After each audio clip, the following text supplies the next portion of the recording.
the United States just delivered a warning.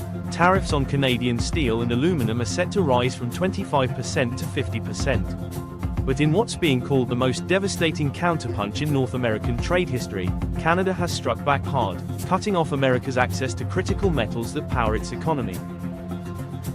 The numbers are staggering. Canada supplies nearly a quarter of all US steel imports, and a massive 60% of its aluminum. Last year alone, Canada shipped over $24 billion worth of these materials south of the border. Now that pipeline is drying up, and Washington has been caught completely off guard. The move couldn't come at a worse time for US manufacturers. For decades, American factories, from Detroit automakers to aerospace giants, were built on Canadian steel and aluminum. With supplies suddenly shrinking, companies are reeling. Costs are soaring, contracts are collapsing, and industries that were promised protection are now facing crisis. Analysts warn the fallout could slash US GDP by as much as 8%, while threatening over $300 billion worth of American exports. What triggered this showdown? It all began with a dispute over Ontario's electricity tax on 3 US states. What seemed like a small flashpoint quickly spiraled. Trump's team saw it as yet another act of Canadian unfairness and responded with threats of sweeping tariffs. A 25% hike on Canadian steel and aluminum, plus an additional 25% on all Canadian goods, would have made these materials unaffordable for US buyers. That's when Canada decided to retaliate with surgical precision. Instead of broad tariffs, Canada targeted the exact sectors Trump had promised to protect. The quotas and surcharges on steel exports forced American firms to scramble for limited supplies, driving up prices and choking off production lines. Entire industries felt the squeeze.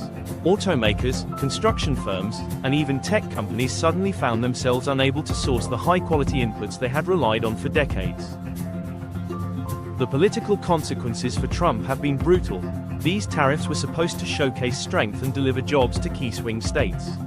Instead, business leaders in those very states are now warning of layoffs, rising costs, and vanishing competitiveness.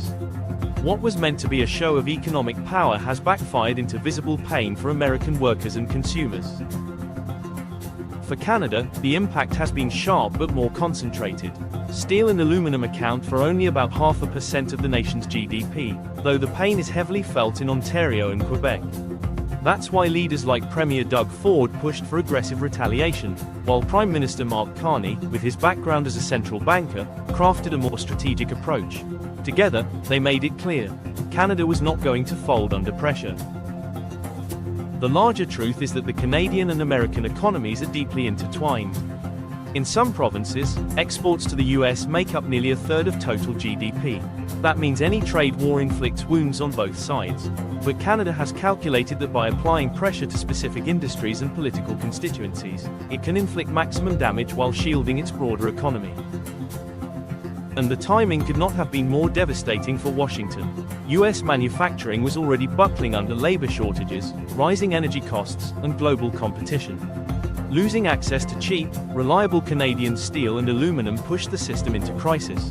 Companies now face skyrocketing input prices and inferior alternatives, while their foreign competitors continue sourcing affordable materials elsewhere. Despite the chaos, trade flows between the two countries have not collapsed entirely. Canadian exports to the US actually rose in early 2025 compared to late 2024, showing resilience in other sectors.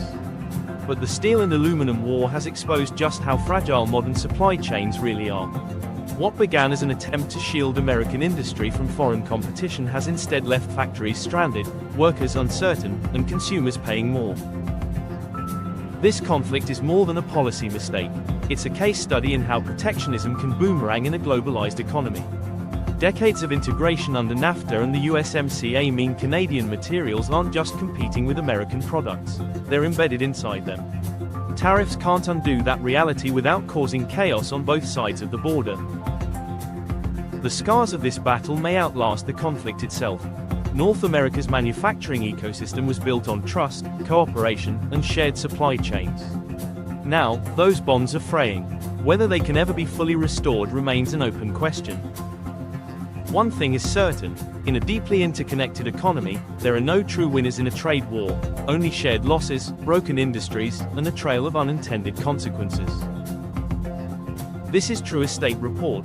Thanks for watching. We'll see you in the next video.